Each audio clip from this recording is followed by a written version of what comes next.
요즘 버려진 임대창고를 사고 파는 일은 미국에서 흔한 일입니다. 그에 관한 TV쇼까지 있어서 전 세계적으로 많은 관심을 끌고 있어요. 하지만 대박을 터뜨리는 것은 전문 스토리지 헌터만이 아닙니다. 애리조나의 한 커플은 소파가 필요했어요. 많은 돈을 들여 새 것을 사고 싶지 않았기 때문에 경매에 참여했고 중고 소파에 $10를 제안했습니다. 소파는 상태가 좋지 않았고 둘은 결국 소파가 들어있던 컨테이너 창고를 함께 구입했어요. 창고 안을 뒤지다가 매우 놀라운 발견을 하게 됩니다. 현금이 가득 든 낡은 곰인형을 발견했죠. 그 안에는 거의 3억 원에 달하는 돈이 들어있었어요. 2011년 한 남자가 샌페르난도 밸리의 컨테이너 내용물을 조사한 후 흥미로운 발견을 했습니다.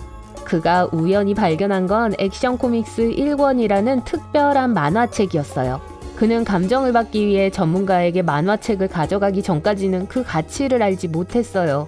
알고 보니 이 만화책은 슈퍼맨이 처음 등장한 만화책이었어요. 그는 그것으로 돈을 벌고 싶었지만 이전 주인에게 돌려주어야 했어요. 그 만화책은 사실 만화책과 특히 슈퍼맨의 열성 팬이었던 한 유명 배우가 도난당한 것이었습니다. 그 배우는 보험회사와 경찰에 만화책이 없어진 걸 신고했지만 찾을 수가 없었어요. 약 10억 원의 가치가 있는 것으로 추정되는 이 만화책은 도난당한 지 11년 만에 합법적인 주인과 재회했습니다. 또 다른 놀라운 빈티지 물건이 호주 멜버른의 한 창고에서 발견되었습니다. 사이드카가 달린 1927년식 할리 데이비슨 8 밸브 레이서였어요. 전문가들의 의견에 따르면 이 멋진 오토바이는 2015년에 다시 모습을 드러내기 전까지 반세기 이상 동안 그곳에 있었습니다. 발견 직후에 판매되었고 무려 약 4억 7천만 원에 팔렸어요. 버려진 창고를 경매하는 건 그 안에서 무엇을 발견할지 모른다는 사실 때문에 흥미롭습니다. 결국 얼마나 많은 이익을 얻을 것인가엔 상관없이 말이죠. 롱아일랜드의 한 커플은 약 10만 원으로 일생일대의 거래를 하게 됩니다. 그들의 미스테리 차고 안에는 1976년형 로터스 에스프리 스포츠가 숨겨져 있었어요. 이 차는 디자인 때문에 특별했을 뿐만 아니라 1977년 제임스 본드 영화 나를 사랑한 스파이에 사용된 차였어요. 처음에 그 부부는 이 차가 유명한 차인지 전혀 몰랐습니다. 그래서 어떻게 수리해서 탈 수 있을까 알아보고 있었죠. 멋진 차였으니까요. 정비소에 가져갔을 때 그 차량에 특별한 무언가가 있다는 걸 발견했습니다. 그 차가 어디에서 왔는지 알게 됐고 결국 2013년 경매에서 그걸 판매했어요. 가격이요? 무려 거의 10억 원에 달했어요. 남부 캘리포니아의 어떤 사람은 2017년에 버려진 창고에서 놀라운 걸 발견했습니다. 그 안에는 빈티지 비디오, 게임 하드웨어, 게임 카트리지로 가득 차 있었어요. 감정을 받은 후 그가 발견한 물건이 5천만 원 이상의 가치가 있다는 걸 발견했습니다. 2010년에 또 어떤 사람은 간단한 미용실 용품으로 가득 찬 것처럼 보이는 큰 창고를 약 28만 원을 주고 구입했어요. 자세히 본 후 엄청난 가치가 있는 1928년산 마샬 앤 웬델 세일즈맨 피아노를 발견했어요. 감정 결과 그 악기의 가격은 약 1,000만 원에서 1,200만 원 사이로 추정됐습니다. 잊혀진 창고에서 우주 관련 물건이 발견됐다고요? 이 창고는 플로리다에서 경매에 붙여졌습니다. 창고를 조사한 후 주인은 거기에 나사 로켓과 카운트다운 시계가 들어있다는 걸 알게 됐어요. 그 물건들은 사용 예정이었던 우주 프로그램이 중단된 후에 창고에 넣어졌습니다. 이 발견은 너무나 유명해져서 TV에서도 방영됐어요. 유명한 가수의 팬들도 버려진 창고에서 놀랄만한 것을 발견합니다. 여기 아레사 프랭클린의 개인 소지품이 들어있는 창고에 대한 이야기가 있어요.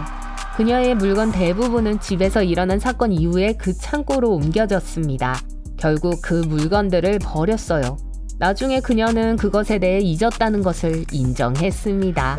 경매에서 가방, 옷까지 심지어 그녀의 이름으로 된 영수증과 같은 것이 대중에게 공개되었습니다.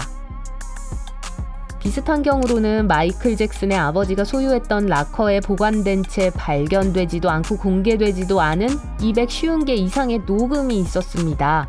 팝의 왕이 그 노래를 쓰고 프로듀싱하는 동안 그는 누구와도 계약한 상태가 아니었어요. 그래서 엄밀히 말하면 그 노래들에 대한 법적 소유권은 없었습니다. 게다가 그 사물함에는 유명한 가수의 사진과 잭슨 가족의 개인적인 물건들이 많이 들어있었어요. 이 물건들 중 일부는 경매에 붙여졌고 다른 일부는 가족들이 큰 비용을 들여 다시 인수했습니다. 여러분이 얼마나 유명한지에 관계없이 창고 임대료를 제때 지불하지 않으면 불이익이 생길 수 있다는 걸 보여줍니다. 이상하게 들릴지 모르지만 창고에서 발견된 모든 품목이 무생물인 건 아니에요. 한 이야기에 따르면 한 남자가 정기적으로 창고를 방문하는 동안 계속해서 고양이를 우연히 발견했다고 합니다. 그는 고양이가 어떻게 그곳에 들어갔는지, 왜 계속해서 방문하는지 알 수 없어서 고양이를 집으로 데려갔어요. 창고에서 새로운 털복숭이 친구를 찾을 줄은 상상도 못했겠죠? 또 다른 창고 이야기는 불행하게 끝납니다. 2011년에 일어난 이 사건처럼요. 한 남자가 버려진 창고에서 귀중품을 훔칠 수 있다면 쉽게 대박을 터뜨릴 거라고 생각했어요. 하지만 그가 손에 얻은 물건들로 가방을 채우고 있을 때 경비원이 창고의 문이 열려 있는 걸 봤습니다. 안에서 나는 소리를 듣지 못했기 때문에 경비원은 문을 닫았어요. 주인이 실수로 열어놓았다고 생각했죠. 말할 것도 없이 도둑은 안에 갇혔고 결국 도망치려다 붙잡혀 경찰에 넘겨졌습니다. 집에 공간이 필요하지만 아직 버리고 싶지 않은 물건을 이런 임대창고에 보관하는 것은 좋은 생각처럼 보일 수도 있어요. 하지만 모든 항목이 안전하거나 합법적인 것은 아니므로 몇 가지 규칙을 준수해야 합니다. 차량을 예로 들 수 있습니다. 미국에서는 대부분의 창고 임대업자들은 차량이 등록되어 있고 보험에 가입되어 있고 작동 가능한 상태인 경우에만 보관을 허용합니다. 자동차에만 적용되는 것이 아니에요. 트레일러, 보트, 심지어 트럭까지 해당됩니다. 따라서 이런 물건을 창고 시설로 옮기기 전에는 모든 증빙 서류가 준비되어 있어야 합니다. 당연히 부패하기 쉬운 품목은 금지예요. 냉장이 필요한 음식, 밀폐된 용기에 보관되지 않은 음식, 경우에 따라서는 반려동물 건사료까지 포함됩니다. 저장 공간을 제공하는 대부분의 회사들은 벌레와 설치류를 유인하거나 박테리아와 곰팡이가 내부에서 발생할 우려 때문에 그런 물품을 멀리합니다. 통조림 음식은 괜찮을 거라고 생각할지도 모르지만 대부분의 장소에서 허용되지 않습니다.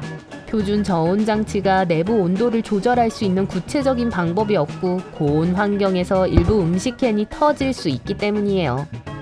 식물도 보관할 수 없습니다.